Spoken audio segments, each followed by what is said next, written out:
Olá, pessoal, tudo bem? Então, espero que vocês estejam bem.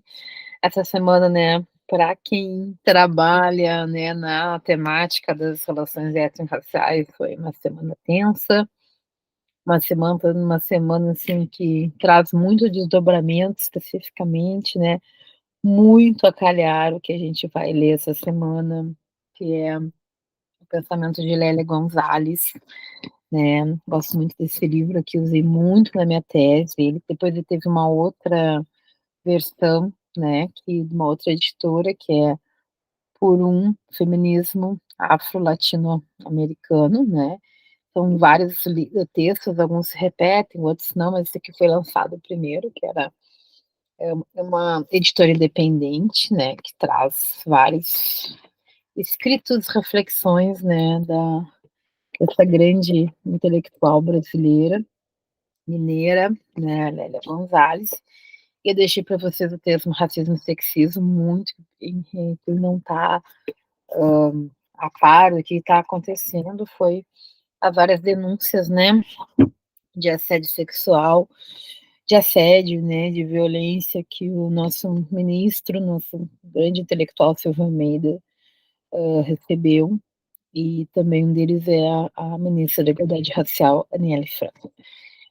É muito triste, muito doloroso, não tem como, né, uma situações que quem estuda isso sabe que a qualquer momento pode acontecer, e a relação do assédio é algo ainda não comentado, falado, especificamente no que tange o sexismo, né, o machismo estrutural, como ele, a gente fala, a gente traz esses conceitos, mas só que quando vamos lá no dobrado, nas micro-relações, né, muitas vezes nós estamos reproduzindo.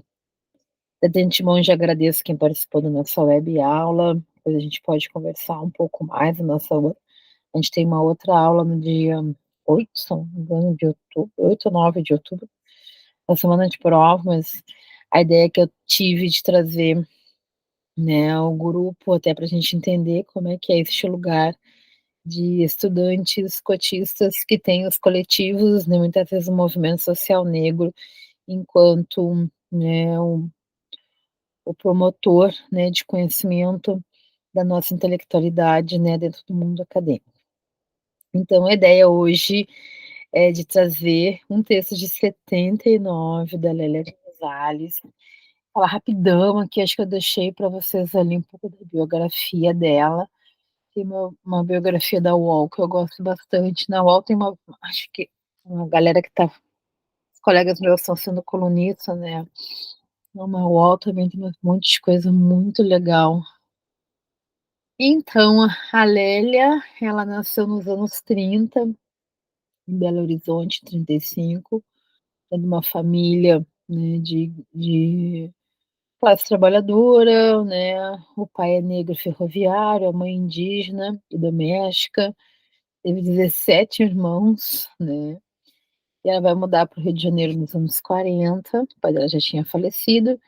Nos anos 50 ela, conclui o ensino básico, né, numa tradicional escola carioca Dom Pedro II, e depois ela foi trabalhou um pouco como doméstica e babá, e em seguida ela vai cursar, né, na universidade, né, do estado de Guanabara, que agora é a atual UERJ, né, e ela cursa História e Filosofia. Acho que é importante a gente saber que tem um período que essas cursavam meio que junto, né. Então ela vai para a escola pública, né, e faz mestrado e doutorado, né, na área da antropologia e da política, e vai trabalhar as questões de raça e de gênero. Ela foi professora da PUC, né, também dá aula no ensino médio, né, e nos anos 70 ela começa a dar aula na história de artes do Parque Lage, né, que, é mais ou menos, né, também ligada na rede privada. Ela atua em diversas áreas, militante do movimento social negro, do movimento negro unificado, Instituto de Pesquisa de Culturas Negras, Coletivo de Mulheres Negras Singa e no Olodum. Ela também esteve envolvida com a política e foi integrante do Conselho Nacional de Direitos da Mulher nos anos 80, E ela tem, né, muito ela vai muitas contribuições, então tem esses 2 aqui são mais de acho que nesse aqui tem mais de deixa eu ver, vamos lá direitinho, aqui, mais de 50 textos escritos por ela, textos de jornais, textos acadêmicos, onde ela vai trazer essa relação entre mascarar o mito da democracia racial, pensar a construção, de que forma se dá uma epistemologia negra, uma forma de pensar como o ser negro atravessado por questões estruturais, psicológicas. Então, muito interessante ela trazer, né, essas perspectivas para pensar, né, de que momento, né, a filosofia brasileira também está inserida neste contexto. Um dos textos que eu vou colocar que eu coloquei ali para vocês é do grupo Mulheres da Filosofia, né. Então, nesse texto Mulheres da Filosofia, eu trago para vocês ali um ensaio, né, é dentro da página Enciclopédia Mulheres da Filosofia, e aqui, né, a Flávia Rios, né, que é uma professora da UERGS, uma grande intelectual, ela vai trazer sobre a vida e obra também, né, da Lélia Gonzalez. Nós temos muitos, né, quem vai trabalhar a questão do feminismo, feminismo negro, feminismo latino-americano, está relacionado com a obra da própria Lélia.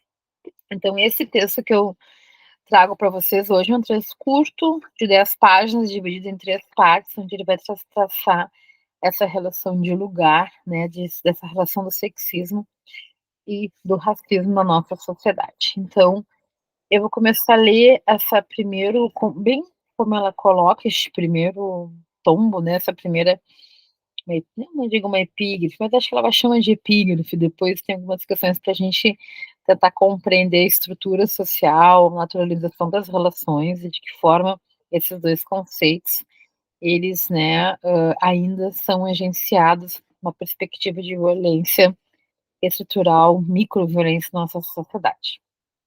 1. É importante também que ela, nos estudos sobre a linguagem, ela traz as narrativas de a gente tentar entender o português, né, uma forma diferente que em outros passos de colonização, né, hã, dialetos foram estudados, essa relação da língua do colonizador com o colonizado, e ela traz umas coisas bem interessantes para a gente compreender muitas formas de como o português não culto, ele não é somente um erro, mas sim uma tradição cultural. Foi então que uns brancos muito legais convidaram a gente para uma festa dele, dizendo que era para a gente ter também um negócio de livro sobre a gente. A gente foi muito bem recebido e tratado com toda consideração. Chamaram até para sentar na mesa onde eles estavam sentados, fazendo o discurso bonito, dizendo que a gente era oprimido, discriminado, explorado. Era tudo gente fina, educada, viajada por este mundo de Deus, sabendo das coisas. E a gente foi sentar lá na mesa, só que estava cheio de gente que não deu pra gente sentar junto com eles. Mas a gente se arrumou muito bem, procurando umas cadeiras e sentando bem atrás deles. Eles estavam tão ocupados ensinando um monte de coisa para o crioléu da plateia, que nem repararam que se apertasse um pouquinho até dava para abrir um espacinho e todo mundo ficar junto à mesa. Mas a festa foi eles que fizeram, e a gente não podia bagunçar o que, bagunçaram com essa de chega para cá, chega para lá. A gente tinha que ser educado. E era discurso e mais discurso, todo mundo com muita tudo com muito aplauso. Foi aí que uma neguinha que estava sentada com a gente deu uma de atrevida. Tinha chamado ela para responder uma pergunta. Quer dizer que vamos continuar. Tinha chamado ela para responder uma pergunta. E ela levantou, foi lá na mesa para falar no microfone e começou a reclamar por causa de certas coisas que estavam acontecendo na festa. Estava armada que zumba. A negrada parecia que estava esperando por isso, para bagunçar tudo. E era um tal de falar alto, gritar, vaiar, que nem dava para ouvir o discurso nenhum. Tá na cara que os brancos ficaram brancos de raiva e com razão. tinham chamado a gente para a festa de um livro que falava da gente e a gente se comportava daquele jeito, catimbando a discurseira deles, onde se viu? Se eles sabiam da gente mais do que a gente mesmo, se se estavam ali na maior boa vontade, ensinando uma porção de coisa pra gente da gente. Teve uma hora que não deu para aguentar aquela zoada toda da negrada, ignorante, mal educada. Era demais. Foi aí que um branco enfesado partiu para cima do crioulo que tinha pegado o microfone para lá contra os brancos e a festa acabou em briga. Agora, aqui para nós. Quem teve culpa? Aquela neguinha atrevida. Ora, se não tivesse dado com a língua nos dentes, agora tá queimada entre os brancos. Malham ela até hoje. Tá bem. Quem mandou eu não saber se comportar? Não era à toa que ele vive dizendo: preto quando não caga na entrada, caga na saída. Então, este texto aqui, ela apresentou, né, foi o início desse texto, Racismo e Sexismo na Cultura Brasileira, foi apresentado num grupo de trabalho, né, temas e problemas da população negra no Brasil, no, no quarto encontro anual de Associação Brasileira de Pós-Graduação em Pesquisa em Ciências Sociais, em 1980. Escrito, né, em 79, publicado nesse evento aqui também em 80. Deixa eu colocar aqui que tem umas coisinhas para falar para vocês. Bom, algumas coisas para tentar entender, né, o que a Lélia está trazendo nessa primeira epígrafe. Então, para a gente pensar, brancos legais, festa deles. Então, o que é a festa deles? A festa deles é a sociedade brasileira, né? Uma perspectiva de como o Brasil foi produzido por uma dimensão eurocêntrica, os negros não cabem nessa festa. Livros sobre a gente, sentado bem atrás dele. A festa que eles fizeram. A gente tinha que ser educado. O que é o ser educado? Né? Ser educado é um processo de assimilação cultural branca, né, e às vezes até a negação do ser, porque a todo momento, né, era uma situação de incômodo que estava acontecendo. Era sobre eles, né, mas não era para eles. Era sobre a população negra, mas não para a população negra. Que mandou não saber se comportar. Então, essa identificação, né, com o dominador, Fanon vai trazer de que forma muitos colonizados, eles quando nós não conseguimos entender as estruturas de poder, né, nós vamos nos identificar, né, com o opressor. A mesma coisa, por exemplo, quando alguns trabalhadores foram a favor de uma reforma da Previdência que tirava seus próprios direitos de aposentadoria. A Fanon consegue nos explicar, depois Paulo Freire vai, a partir das teses de Fanon também nos trazer elementos para compreender este fenômeno, né, de subalternização, de reprodução da subalternidade, né, como um ethos de organização deste modo de produção. E aqui tem um conceito muito legal para entender que é como ele opera, que é de mito da democracia racial, que é este conceito onde, brilhantemente, ali no início, a Lélia vai chamar que existe uma neurose cultural brasileira. Eu acho que um dos vídeos que eu mandei para vocês, né, a autora, que estudiosa de Lélia, ela fala dessa, que quando aqui Lélia está discutindo essa neurose brasileira a partir da relação com Lacan, né, de que forma, dentro da psicanálise, né, essa negação de si está relacionada à imposição de uma estrutura ideal de ser. Então, essa articulação que vai produzir a violência contra a mulher e especificamente contra a mulher negra. Uma dupla imagem da mulher negra é construída num lugar que é naturalizado como o seu, né? O papel da mulata, da mãe preta e da doméstica. Então, a mulata, a doméstica e a mãe preta. Este lugar destinado a especificamente, né, quando a mulher, dado muitas vezes, ou até o não mulher, quando a gente for perguntar, quando eu sou Júnior Trutz, ela faz um discurso, e eu não sou uma mulher? Então, nessa perspectiva aqui, nesse diálogo, neste lugar da mulata, todos os anos 70, né, essa questão do nu, a globeleza gostosa, né, então este lugar de hipersexualização do corpo negro, é um destes lugar cristalizado, nunca num lugar de poder, por exemplo, quando, né, a Aniele Franco, Benedita da Silva, a própria Lélia Gonzalez se coloca nessas ne nesse como se elas estivessem fora do lugar. E aqui a gente pode se destinar a este lugar de estrutura de poder até mesmo pela mulher branca, em alguns momentos quando a mulher branca está em zonas consideradas masculinizadas, elas não têm legitimidade. Nós temos um caso aqui numa vereadora aqui na cidade de Pelotas, que todo tempo ela é ridicularizada, uma vereadora branca, de esquerda, todo tempo quando ela aponta algumas, né, os desvios, algumas condutas irregularizadas da Câmara de Vereadores, ela é taxada como louca, né, ela é descreditada, desestabilizada.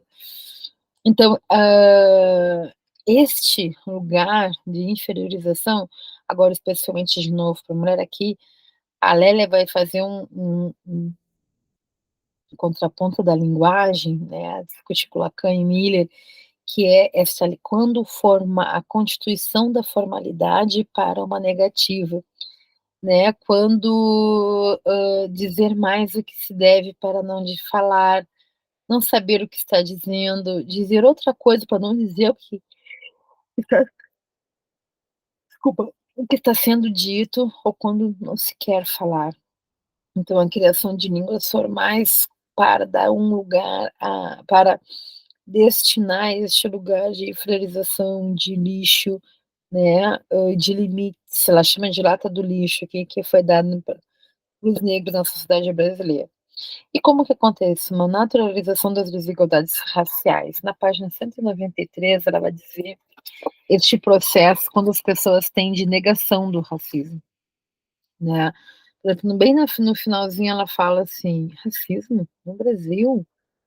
Quem foi que disse? Isso é coisa de americano. Aqui não tem diferença porque todo mundo é brasileiro acima de tudo, graças a Deus.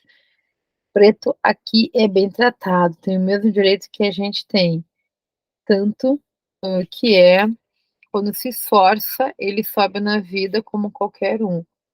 Conheço um que é médico, educadíssimo, culto, elegante, com umas feições tão finas, nem parece preto. Então essa linguajar nem parece preto, que muitas das pessoas na tentativa de elogiar, esse elogio está dizendo que ele tem traços de humanidade, da pe o sol não vai trazer essa relação desses traços de humanidade com o mais branco parecido, né, que é a perspectiva desse humano ser o branco nos seus atos, nas suas atitudes, né, como a noção de civilização, de humanidade estava na colonização. Então, aqui ele vai trazer de que forma a consciência racial ou das desigualdades raciais, elas vão se constituindo a partir de uma memória coletiva que vai tirar, por exemplo, deixa eu ver aqui para vocês, tem um trecho que no tomo 2 ela fala da negativa, que é da hipersexualização das mulheres, e ela fala aqui da questão da mucama, né. Quem é a mucama? O papel que teve, né, a negra escravizada, né, dentro, né, que a escrava negra, moça de estimação, que era escolhida para auxiliar nos serviços caseiros ou de acompanhar pessoas da família, e às vezes era ama de leite. A escrava de couro criou para a mulher branca das casas grandes, das menores condições de uma vida amena, fácil de maior parte das vezes ociosa. Ela cozinhava, lavava, passava, esfregava, de joelhos no chão, a sala, os quartos, cuidava dos filhos da senhora e satisfazia as exigências do senhor. A violência sexual aqui, de certa forma, institucionalizada, porque, em alguns momentos a mulher negra e na relação interracial com os homens, essa perspectiva de violência e de, aqui fala concubinato era permitido. na página 198, numa tipo, numa em seguida, não sei qual que vai estar ali para vocês lerem, depois eu coloco direitinho ali, para dizer que mais adiante, citando José Honório Rodrigues, ela se refere a um documento no final do século XVIII, pelo qual o vice-rei do Brasil, na época, excluía de suas funções de capitão-mor que manifestava baixos sentimentos e manchara seu sangue pelo fato de ter se casado com uma negra. Já naqueles tempos, observava-se que, de maneira a consciência revestida no seu caráter de autoridade, né, buscava impor algumas regras, né, do jogo. Concubinagem com as mulheres negras, tudo bem. Casamento já era demais. Também este lugar, né, que era dado, né, então tem o Máximo Gilberto Freire, que fala, né, que no Brasil a mulata era para fornicar, a branca para casar e a preta para trabalhar. Então este lugar, né, socialmente construído neste imaginário, ele vai sendo reforçado pela estrutura jurídica, vai sendo reforçado pela essa memória coletiva, por esses atos, né, quando teve um presidente, né, que falou que seu filho era bem educado, então por ser bem educado ele não namoraria com uma pessoa negra, seus filhos, né. Então essa dimensão, né, que é dada dentro dessa perspectiva, de cristalizar estes lugares de inferiorização.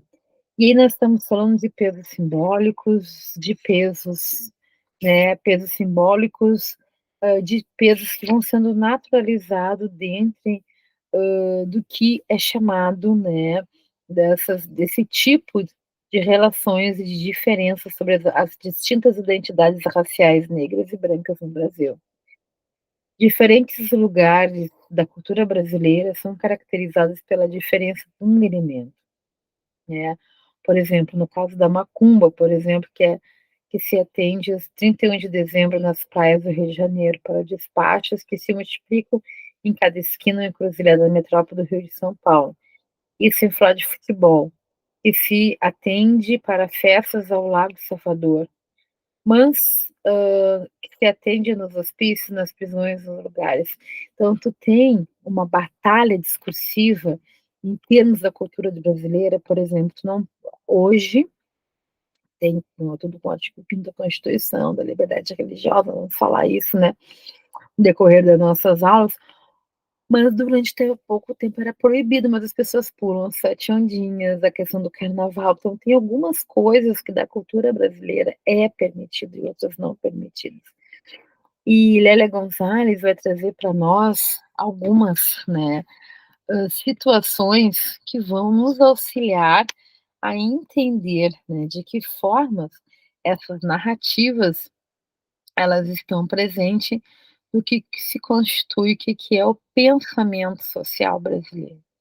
O pensamento social brasileiro ele tem essa hierarquização dessas formas, né, de pensar essa cultura, de pensar os lugares permissíveis, de pensar, né, o que pode, o que não pode.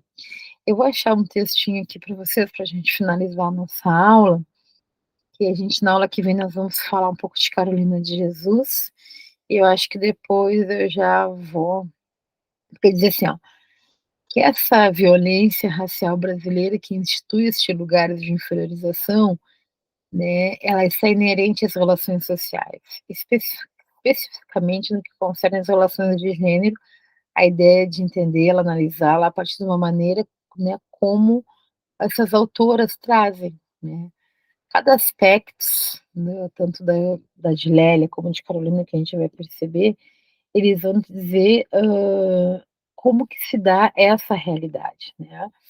E aí, noções como a Lélia vai perceber aqui elementos estruturantes da formação das relações sociais do Brasil, em especial do que tange esse capitalismo independente.